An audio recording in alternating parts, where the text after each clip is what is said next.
बिस्मिल्लाहिर्रहमानिर्रहीम। अस्सलाम वालेकुम।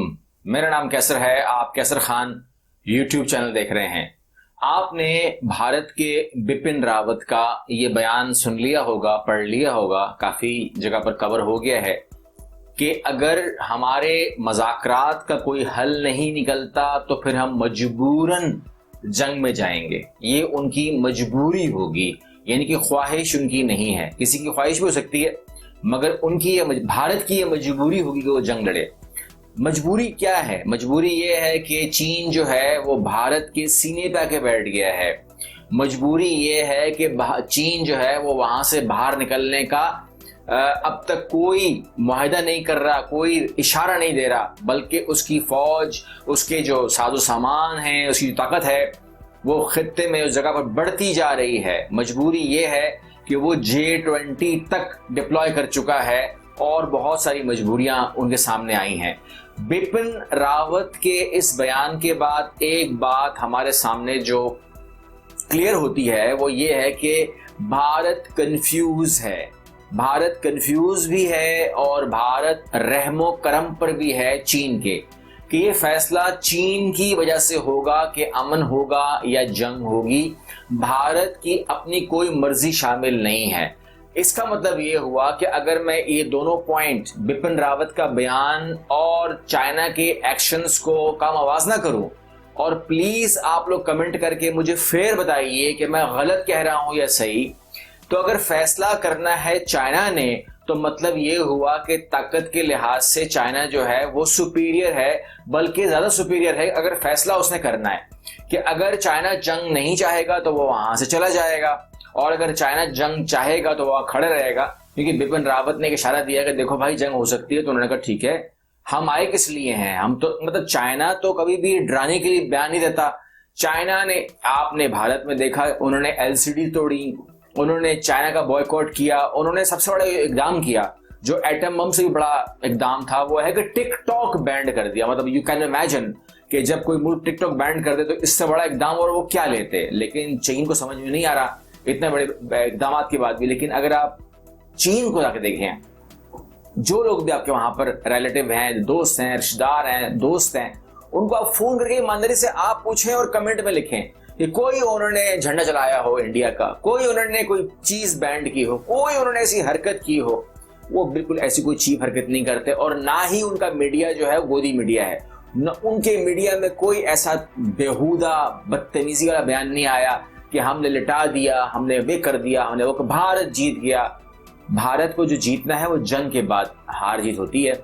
लेकिन अब हम देखते हैं कि भारत ने जो है वो पूछा अमेरिका से, देखो भाई कुछ कर दो, कोई हमारा सेटअप बना दो, कोई मामला खत्म कर दो। तो जो अमेरिका है उसका जो जवाब आता है वो कहता है कि डरना नहीं है आपने, ठीक है ना, आपने हिम्मत करनी है और आपने डटना है और आपने जंग करनी है। अगर जंग आके सर पे आ जाए, जंग करनी है, मैं आपका साथ दूंगा। मेरे बेड़े आ रहे हैं, मेरे जहाज आ रहे हैं, मेरे तोप गोले आ रहे हैं, मेरी सब कुछ आ रहा है, लेकिन आपने लड़ना है। तो ठीक है, फिर अगर ऐसा है, अगर आपके दोस्त आपको कह रहे हैं कि लड़ना है तो लड़िए। जो अमेरिका के लिए लड़ते रहे हैं उनका अंजाम किताबों में लिखा हुआ है, नेट पे अवेलेबल है, पढ़ते रहिए। उसमें हम भी शामिल हैं, पाकिस्तान भी शामिल है, तो आप भी पढ़ लीजिए कि फिर उसके बाद क्या होता है, उसके दरमियान क्या होता है। चीन जो है वो ढोल है जो अब भारत के गले पड़ गया है, और अब उसको बजाना पड़ेगा भारत को। ये नजर आ रहा है कि बजाना पड़ेगा। और हमने सुना है कि बिपिन रावत जो है वो ढोल शादियों में बजाया करते थे, लेकिन अब जो ढोल इनके गले पड़ा है वो बजाना पड़ेगा। सवाल आएगा, आप लोगों का सवाल आएगा, मैं जवाब दे दूं आप लोगों को पहले ही। आप सवाल ये करेंगे कि जो चीन है वो, उसको हुआ क्या है, ऐसा अचानक क्या हुआ कि वो पैंगोंग लेक में घुस गया, वो लद्दाख में एंटर कर गया, वो गलवान वैली के अंदर घुस गया और गलवान वैली मांग ली, और ये तमाम रास्तों, इन्हीं के 5 पॉइंट उसने क्यों मुंतखब किए। और जो उसका असल मेन पॉइंट है जिसके ऊपर वो क्लेम करता है या बात करता है, या जो उसका हम समझते हैं कि पूरा फोकस अगर चाइना का अपना होता तो वही आता, वो अरुणाचल प्रदेश है। तो वो सब छोड़ के वो इन रास्तों पर क्यों बैठा। मैंने तकरीबन आप लोगों को काफी अच्छी खासी वीडियोस इसके ऊपर दी हैं। मैंने आपको इसके ऊपर तकरीबन 1 महीने में कोई 30-35 वीडियोस दी हैं। मैंने पूरा कवर किया है, विद मैप कवर किया है। आप जाएंगे, आप सर्च करेंगे तो आपको मिल जाएगा। तो इस पर तो हम बात नहीं करने वाले कि वो कहाँ कहाँ मौजूद हैं और किस किस फिंगर पे वो आ गए हैं, वो तमाम चीज़ें आप जानते हैं। लेकिन ये मैं बता दूं आपको कि जो मैंने पिछली वीडियो में नहीं कहा वो ये है कि जो साल आप सुन रहे हैं 2020 का, इसके अंदर बहुत सारी तकालीफ दुनिया के लिए वो लिखी हुई थी। एक जंग भी जो है वो तय थी और भारत ने वो जंग तय कर ली। जंग कह लें आप उसको, या उसको आप एडवेंचर कह लें। तय था कि जो दयामीर भाषा डैम है वो गिलगित बल्तिस्तान में पाकिस्तान का प्रोजेक्ट है जो चाइना के साथ बन रहा है, आप जानते हैं। अब वो प्रोजेक्ट जो है वो बहुत बड़ा प्रोजेक्ट है, उसके अंदर पाकिस्तान की बहुत बड़ी इन्वेस्टमेंट है, बिलियंस ऑफ डॉलर्स की, और चाइना की भी है।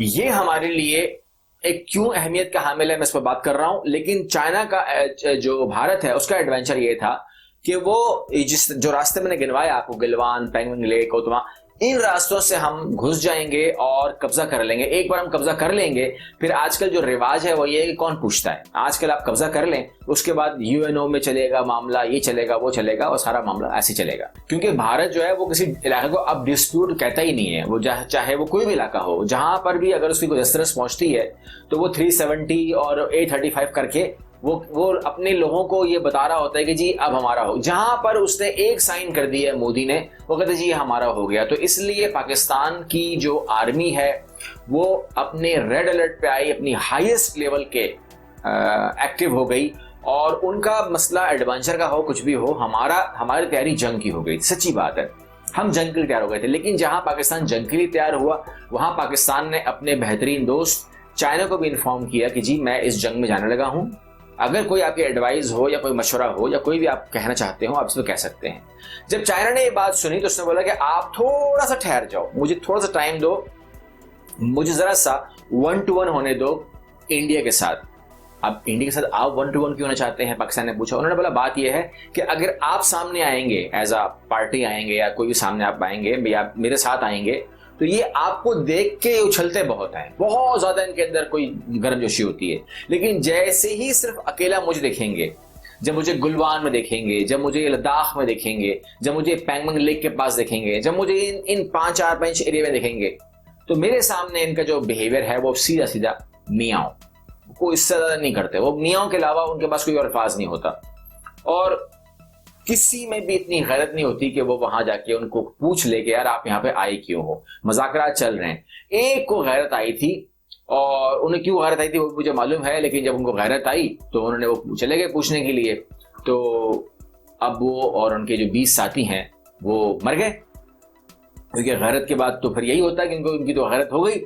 तो उसके बाद अच्छा 20 नहीं मरे, मैं अपनी क्लेम पे कायम हूं। वहां पर मरे जो हैं, आपको मैंने जो क्लेम किया था वो वही है, लेकिन 20 को वो मान गए हैं। अब वो जो खो गए, जो कैद हो गए, हर रूस को छुड़वाया भी है, लेकिन जो नहीं आए उन्होंने कहा चलो दफा करो, 20 पे कायम रहो, 21 नहीं करना इसको। तो वो करते रहे। लेकिन जिन लोगों के गए हैं अपने, वो बोर्ड लेकर खड़े रहे पार्लियामेंट के बाहर, क्या फर्क पड़ता है। आगे हम बात ही करने जा रहे हैं कि क्या चीन और पाकिस्तान डर गए हैं। क्या अब दयामीर भाषा डैम के बाद कोई ऐसा प्रोजेक्ट आजाद कश्मीर में या गिलगित बल्तिस्तान में नहीं बनेगा। तो ये गुड न्यूज मैं तमाम दुनिया को और तमाम पाकिस्तान को और तमाम भारत को दे रहा हूं कि अब जितने प्रोजेक्ट भी आने वाले हैं, अभी जो शाह महमूद कुरैशी गए थे, जितने भी कॉन्ट्रैक्ट साइन हुए तकरीबन 80% सारे के सारे उसी एरिया में लगेंगे। यानी कि दयामीर भाषा डैम के बाद जो हमारा गिलगित बल्तिस्तान है, आज़ाद कश्मीर है, सारे के सारे प्रोजेक्ट वहीं पर लगेंगे। इससे दो बातें साफ होती हैं, एक पाकिस्तान और चीन का मूड क्या है पता लग गया आपको, और दूसरा जो कश्मीर है उसके ऊपर जो हमारा स्टांस है वो अब बाकायदा इन प्रोजेक्ट्स के बाद, जिस तरह वो पावर प्रोजेक्ट लगने वाला है आज़ाद कश्मीर में, वो आपके सामने आ गया। तो इसका मतलब ये हुआ कि पाकिस्तान का उन्होंने कबूल कर लिया है कि ये सही कहते हैं। एक बात तो क्लियर हो गई है। दूसरी बात ये है कि हम आखिरी में बात करेंगे फायदों की, कि अगर भारत की और चीन की जंग होती है तो किस किस को फायदा होगा, किस किस को नुकसान होगा।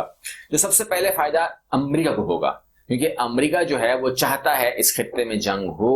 अमेरिका चाहता है कि जंग की वजह से मैं यहाँ पर बाकायदा के बैठूं। वो चाहता है कि यहाँ पर, अब देखिए बात यह है कि चीन जंग के जरिए होगा क्या, चीन मारेगा भारत को, भारत मारेगा चीन को, चीन सरवाइव कर सकता है, उसके पास जो उसकी इकोनॉमी है वो उसको सरवाइव करने का अख्तियार देती है, हक देती है, पावर देती है, मगर वहीं पर जो भारत है उसकी जो गुर्बत है, उसकी जो सूरत हाल है वो दुनिया के सामने है। उनका मीडिया नहीं मानता है, मगर हमें तो कैलकुलेशन तो हाथ पे पता है कि वहां पर कितने लोग जो हैं वो किस सतह पे जिंदगी गुजार रहे हैं। आपको मैं अभी यहाँ पर मिसाल देना नहीं चाहता, लेकिन सूरत हाल बहुत वर्स्ट है। अब जंग के बाद उनकी हालत क्या होगी ये भारत के जो असल लोग हैं वो जानते हैं। और जंग के फायदों में एक जो सबसे बड़ा फायदा, सबसे बड़ा बेनिफिशियरी निकल कर आएगा वो पाकिस्तान होगा। तो आप लोगों का सवाल जो आप करने वाले हैं मैं रिप्लाई कर रहा हूं कि क्या पाकिस्तान इस जंग का हिस्सा बनेगा। तो अब तो बहुत क्लियर है, बहुत साफ है कि पाकिस्तान तकरीबन ऑफिशियली और अनऑफिशियली ये बात मान चुका है कि हम इस जंग का हिस्सा बनेंगे, क्योंकि हमें जो काम है वो दुनिया को मालूम है। और अब ये सबको ही पता चल गया है कि पाकिस्तान जो है वो अपनी जो कश्मीर है उसको आज़ाद कराने के लिए इस मौके को कभी भी ज़ाया नहीं करेगा। पाकिस्तान जाएगा और जब लड़ाई झगड़ा हो रहा होगा, जब जंग हो रही होगी, तो भारत अपने आप को सेफ कर रहा होगा, डिफेंस खेल रहा होगा, और जो चीन है वो सेंटर फॉरवर्ड होगा, आगे घुस रहा होगा। तो वहीं पर एक बेहतरीन मौका अल्लाह की तरफ से हमें मिलने वाला है। अगर ये जंग छिड़ जाती है तो पाकिस्तान जो है वो अपना काम दिखा देगा। और ये कोई अब राज नहीं है, हमें दिखाना है इस बात को। अब हम कबूल कर लेते हैं कि कश्मीर वालों के लिए खुशखबरी है कि अब आप लोगों की इस जंग की वजह से आज़ादी का सूरज आप भी देख लेंगे इंशाल्लाह।